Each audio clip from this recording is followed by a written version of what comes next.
अरे बेटा कहाँ जा रहा है? दादाजी वो पेपर है मेरा आज पीसीएस का, वही देने जा रहा हूँ। अच्छा बेटा, तो परीक्षा है आज तेरी?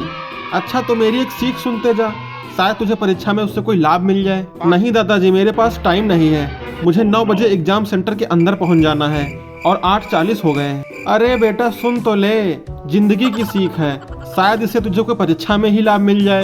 सिर्फ 10 मिनट लगेंगे, सुन ले फिर अच्छे से परीक्षा दे जाके। अच्छा दादाजी, इतना कह रहे हो तो सुन ही लेता हूँ, जिंदगी की सीख है, शायद मुझे कोई लाभ ही मिल जाए इससे। हाँ तो सुन बेटा, ध्यान से सुनना। एक बहुत गरीब परिवार होता है और उसमें सिर्फ 3 सदस्य होते हैं, माँ बाप और उसका एक बेटा।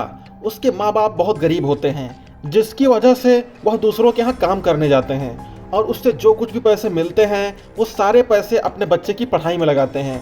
लेकिन उनका बच्चा कुछ पढ़ाई में खास नहीं था।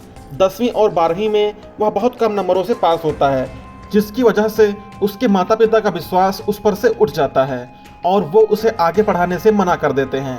लेकिन वो लड़का अपने माता पिता से बहुत विनती करता है और आगे पीसीएस की तैयारी करने के लिए कहता है, जिसकी वजह से उसके माता पिता उसे एक आखिरी मौका देते हैं और अपनी सारी जमा पूंजी लगाकर उसे बाहर पीसीएस की तैयारी करने के लिए भेज देते हैं। और वो लड़का भी बहुत अच्छे से पढ़ाई करता है और पीसीएस में फॉर्म भर देता है।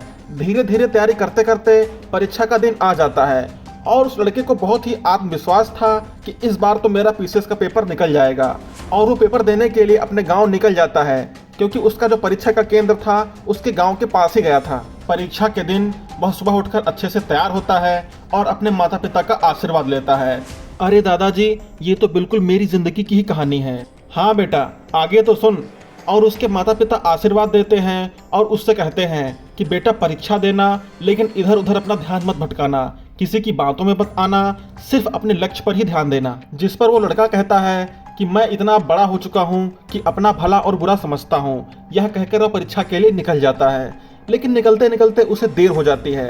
परीक्षा केंद्र में उसे 9 बजे पहुंच जाना था, लेकिन उसे रास्ते में ही 8:40 हो जाते हैं। अच्छा दादाजी, फिर क्या होता है? उसी रास्ते में एक पागल बुढ़ा हमेशा बैठा रहता था और अपनी फालतू की कहानी सुनाकर दूसरों का कीमती वक्त बर्बाद करता था। तो फिर क्या होता है दादाजी? फिर बेटा, वो चूतिया लड़का उस बुढ़े की बातों में आ जाता है और उसकी फालतू की कहानी सुनने लगता है। कहानी सुनते सुनते कब 8:40 से 9 बज जाते हैं उस लड़के को पता ही नहीं चलता है और उसका पीसीएस का पेपर छूट जाता है।